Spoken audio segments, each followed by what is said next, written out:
C'est une demande, déjà. C'est parce que c'est Véronique Girard qui me l'a demandé, que j'aime bien travailler avec elle, hein, que ça fait longtemps que je travaille avec elle, et que l'idée du feuilleton, c'est une très vieille idée. J'ai l'impression que tout écrivain a envie à un moment de faire un feuilleton d'une manière ou d'une autre, parce que c'est une contrainte qui n'est pas une contrainte sur le sujet, mais qui est une contrainte sur la forme, qui est relativement souple. Puis c'est un grand genre, le feuilleton. C'est un grand genre, ça évoque tout de suite voilà, 19e. Et puis on se dit qu'avec un feuilleton, on va peut-être toucher des publics qui sont différents des publics habituels.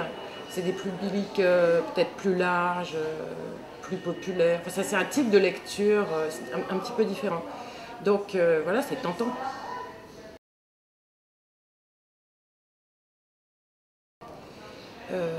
La recette, elle est donnée par le genre, c'est-à-dire qu'il faut que les épisodes soient sur une longueur donnée.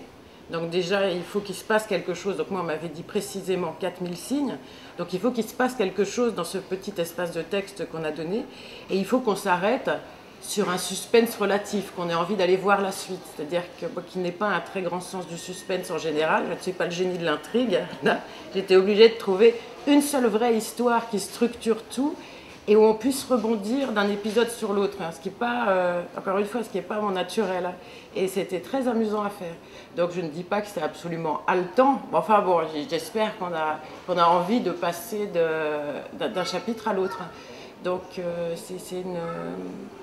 ça commande un type d'écriture et de rythme particulier, c'est sûr.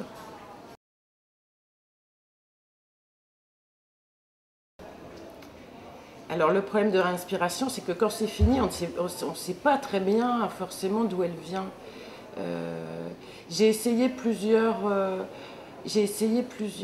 solutions, plusieurs histoires que j'ai montrées d'ailleurs à Véronique.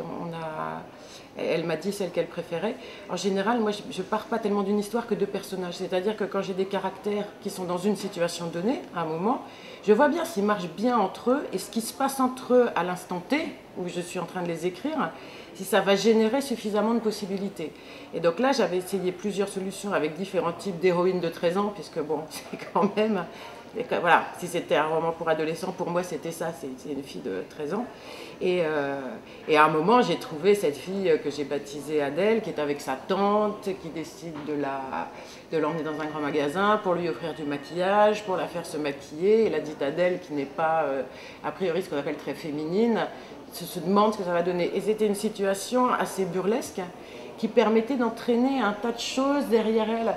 Alors à ça sont venues se greffer d'autres histoires qu'on m'avait racontées. C'est-à-dire que j'ai une amie qui s'appelle Emmanuelle qui m'avait raconté une histoire délicieuse où elle était un petit peu marginale au collège et au lycée, et il y avait un garçon qui était un petit peu marginal aussi, chacun pour des raisons très différentes. Comme ils n'arrivaient pas du tout à s'intégrer avec le garçon, tout le monde l'embêtait parce qu'on trouvait qu'il était efféminé, ils ont décidé de faire semblant de sortir ensemble. Et en fait, ils sont pseudo-sortis ensemble pendant des années, ce qui a créé un lien d'amitié très fort entre eux, et qui en fait, tout le monde leur a fichu la paix après. Parce que d'une certaine manière, ils étaient socialisés, casés, voilà, on ne les embêtait plus. Et j'adorais cette histoire, donc elle est venue se greffer sur l'histoire d'Adèle et son maquillage, et les semblants en fait. Donc à partir de cette situation initiale du grand magasin, ils sont venus assez naturellement se greffer voilà, d'autres petites sources d'inspiration qui font l'histoire telle qu'elle est.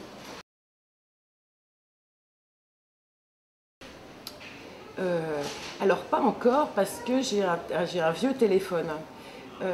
Mais je lis, qu'est-ce que je lis ici? Je lis les textos. Je pratique énormément parce que c'est bien plus agréable que parler pour moi. Et parce qu'on est sûr de ne pas déranger les gens. Et je vais acheter un iPhone, c'est-à-dire c'est dans les tuyaux. Et autour de moi, énormément de gens en ont, dont la personne dont je suis la plus proche, qui passe son temps dessus depuis qu'il a et qui lit effectivement tout. En revanche, je lis beaucoup sur ordinateur. J'ai beaucoup la presse sur ordinateur, je fais de la documentation. Enfin, j'ai eu aucun mal à adopter le... J'ai pas de mal avec l'écran. Et je pense que quand j'aurai un écran de téléphone, ce sera pareil.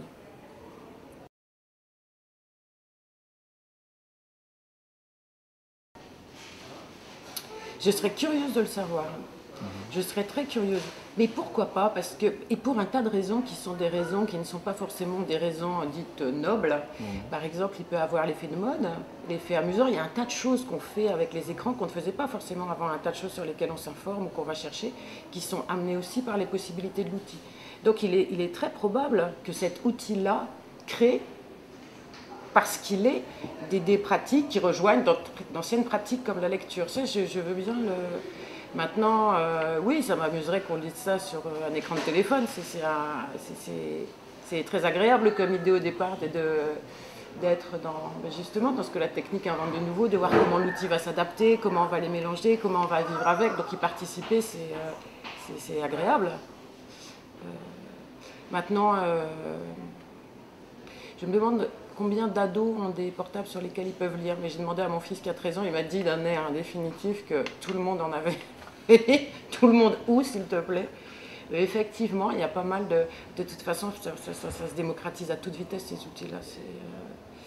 Et moi, j'ai été surprise aussi. Par exemple, je me suis rendu compte que je pensais que c'est cher quand même comme investissement. Et donc, je me disais, c'est limité à des milieux bourgeois. Et j'ai fait, je ne sais pas combien d'interventions à Blanc-Ménil en 93. Il y a un tas de mômes qui l'ont. C'est-à-dire qu'il y a des sommes d'une manière ou d'une autre et tout ça, qui sont... C'est un outil qui rapidement devient un outil nécessaire. À la place d'autres, hein, peut-être. Mais ouais, ça va vite. Ça va vite. Ouais.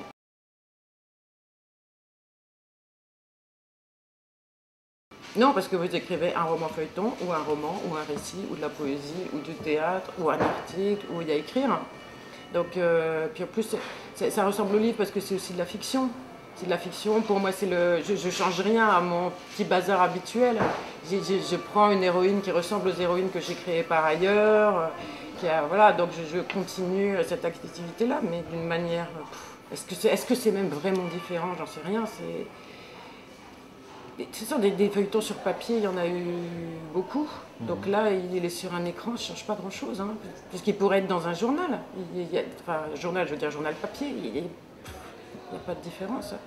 Et ça m'a énormément amusée. Mais c'était pas évident parce qu'à un moment je suis partie, alors tout feu tout flamme, les 4000 signes, c'est amusant, pom pom pom, puis à un moment quand même il faut tenir. Et la commande était 35 épisodes. Donc il faut que cette histoire, non seulement elle tienne dans les 35, mais elle aille jusqu'au 35. Donc à un moment j'étais bien contente de moi et j'étais à 28, catastrophe. Alors, après il y a cette histoire, comment faire. Et puis pour pas relancer quelque chose d'autre, partir sur une autre histoire, que je déborde des 35. Donc c'est pas plus difficile, c'est pareil, quoi. Vraiment en termes d'écriture, c'est pareil, avec une petite contrainte supplémentaire, voilà, celle-là et pas une autre.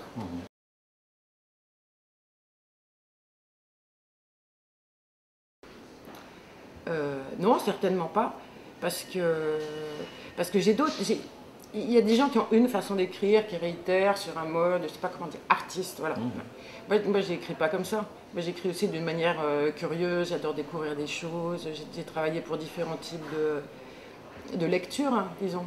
Et ça c'est un type qui vient s'ajouter à d'autres. En revanche, on se disait avec donc, ma rédactrice en chef ou mon éditrice, voilà mon éditrice, hein, qui est Véronique, qu'il y avait tout un petit monde qui s'était créé autour d'Adèle, parce que je lui disais, tu comprends, je suis triste de m'être arrêtée à 35 parce qu'on ne sait pas si sa mère a réussi son concours, on ne sait pas si sa tante va rester avec son copain, on ne sait pas si la mère va rester avec Brian, on ne sait pas, il y a un tas de choses qu'on ne sait pas, c'est-à-dire que j'ai résolu voilà, l'ensemble du truc, mais on a quand même édifié toute une petite société dont on aimerait bien savoir ce qu'elle va devenir.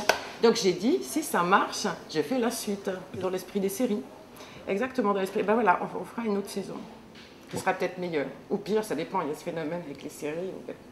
Là, il y a la forme courte du feuilleton. Mais je pourrais aussi faire des choses longues, interminables et un peu lentes. Enfin, interminables, j'ai toujours une terreur d'ennuyer les gens, moi. Donc, quelquefois, je suis en train de m'écrire, je me dis, mais pouf, ça n'intéresse personne. Mais des livres comme Séraphine ou comme Satin Grenadine, alors je ne vais pas dire que c'est très long, mais il y a beaucoup plus de place à la description, un vocabulaire, un lexique qui est très différent, qui peut être considéré comme difficile, vieilli. Donc ça dépend du type d'objet qu'on veut faire en fait. Là c'est un feuilleton sur iPhone, donc c'est sûr, même quelquefois en écrivant les phrases, je me disais non, celle-là elle est trop longue pour rentrer sur la justification du téléphone portable. Et ça compte, c'est-à-dire comment l'œil va suivre.